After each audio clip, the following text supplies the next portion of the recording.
दोस्तों नमस्कार। मैं ब्रजमोहन शर्मा प्रत्येक रविवार की तरह आज फिर मैं आपके बीच आपसे एक सत्य बात करने आया हूँ, सही बात करने आया हूँ, सटीक बात करने आया हूँ। दोस्तों मैं प्रत्येक रविवार को आपके बीच आता हूँ और आपके लिए नई नई वीडियो, नए विषय खोजकर बनाता हूँ। मेरा मात्र यही उद्देश्य रहता है कि मेरे देश का प्रत्येक देशवासी अपने अधिकारों के प्रति, अपने कर्तव्यों के प्रति समझदार बने और जानकार बने। और आज भी मैं आपके लिए एक ऐसी अच्छी वीडियो लेकर आया हूं जो आपके नैतिक जीवन में, रोजमर्रा के जीवन में आवश्यक हमेशा बनी रहती है। दोस्तों मैं आपसे बार बार निवेदन करता हूं कि आप मेरी प्रत्येक वीडियो को आखिर तक देखें, अंत तक देखें, और अगर आपको अच्छी लगे तो मेरी वीडियो को आप सब्सक्राइब करें, शेयर करें, कमेंट करें और लाइक करें। दोस्तों आज जो मैं आपके लिए वीडियो लेकर आया हूं, आपको बड़े सरल तरीके से मैं समझाऊंगा, विस्तार से समझाऊंगा, और आपको बड़े ध्यान से मेरी वीडियो सुननी चाहिए और देखनी चाहिए। दोस्तों हमारे देश में ज़्यादातर लोग ज़मीनों पर कब्जे करते रहते हैं। आए दिन ये शिकायत मिलती है, चाहे थाने में चले जाओ, चाहे कोर्ट में चले जाओ, तो आए दिन ऐसे मामले आते रहते हैं कि उसने मेरी ज़मीन पर कब्जा कर लिया, उसने मेरी ज़मीन पर कब्जा कर लिया। तो मैं आपको आज प्रॉपर्टी से संबंधित ही एक ऐसी महत्वपूर्ण बात बताने जा रहा हूं कि हमारे देश के लोग अपनी प्रॉपर्टी खरीद कर डाल देते हैं और उस प्रॉपर्टी की बिल्कुल शुद्ध नहीं लेते हैं, उसकी देखभाल नहीं करते हैं। कोई आदमी अपनी प्रॉपर्टी खरीदकर विदेश में गया हुआ है और कोई अपने देश में ही अपनी नौकरी कर रहा है, या सरकारी नौकरी कर रहा है या प्राइवेट कर रहा है। उसे कोई होश नहीं है कि जो मैंने प्रॉपर्टी खरीद कर डाली है उसकी कम से कम मैं देखभाल कर लूँ। कोई आदमी उसका किस तरह से इस्तेमाल कर रहा है, क्या कर रहा है, कैसे कर रहा है। तो सबसे बड़ी बात यह है कि व्यक्ति जब अपनी अदर इनकम बनाने के लिए और अपने बच्चों के भविष्य के लिए अगर कोई प्रॉपर्टी खरीदता है तो उसकी देखभाल अवश्य करनी चाहिए, क्योंकि आज के समय में प्रॉपर्टी को खाली कभी नहीं छोड़ना चाहिए, उस पर निगाह अवश्य रखनी चाहिए। अगर आप कोई किराएदार भी रख रहे हैं और वो किराएदार आपको मंथली आपके बैंक अकाउंट में आपको किराए के पैसे भेज देता है, आपकी प्रॉपर्टी के जो इस्तेमाल कर रहा है, उसके बावजूद भी आपको अपनी प्रॉपर्टी पर लगातार निगाह रखनी है। तो आज मैं इसी बात को लेकर आपसे चर्चा करने आया हूं।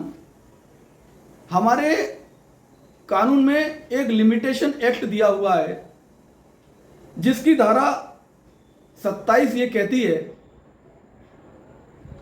कि 12 साल तक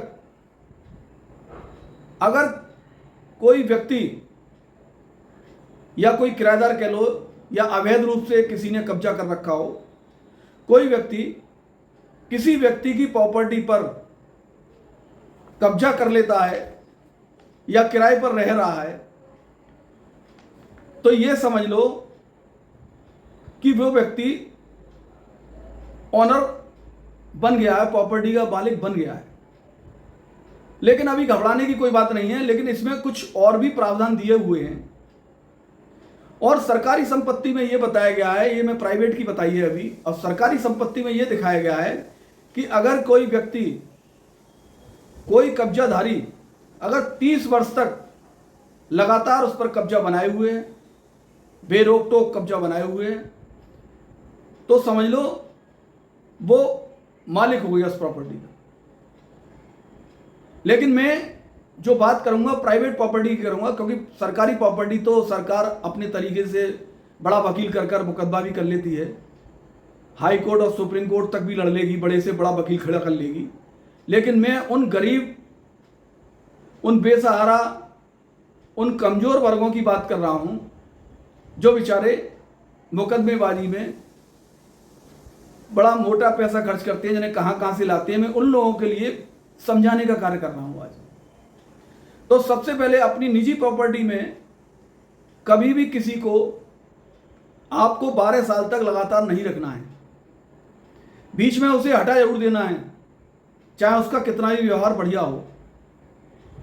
और दूसरा चीज़ ये है कि अगर वो खाली ना कर रहा हो तो उस पर कार्रवाई अवश्य करें 12 साल से पहले। अगर तुमने 12 साल के बीच में कोई कार्रवाई नहीं करी है, उसे बेरोक टोक रहने दिया है, तो आपके हाथ से समझ लो प्रॉपर्टी चली गई है।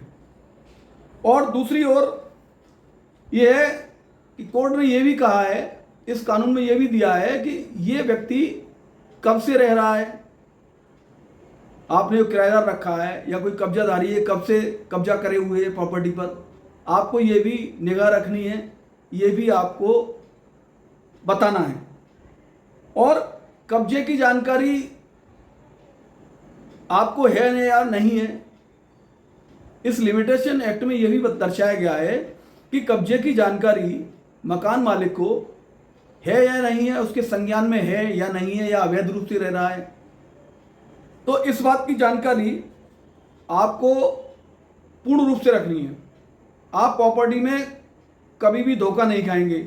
आप प्रॉपर्टी खूब खरीदें, ईश्वर करे आप दिन दूनी रात चौगनी बरकत करें, लेकिन लिमिटेशन एक्ट के अनुसार आपको इन बातों का अवश्य ध्यान रखना है कि अपनी प्रॉपर्टी की देखभाल जरूर रखनी है, चाहे आप विदेश में हो या देश में हो।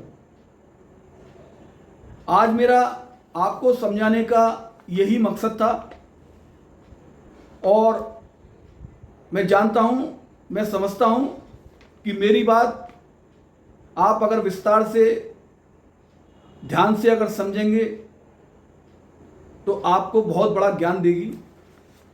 और अगर मेरी बात, मैं फिर आपसे पुनः निवेदन करता हूं एक बार हाथ जोड़कर कि अगर मेरी बात आपको अच्छी लगी हो, मेरी ये वीडियो अच्छी लगी हो, तो आप मुझे सब्सक्राइब अवश्य करें।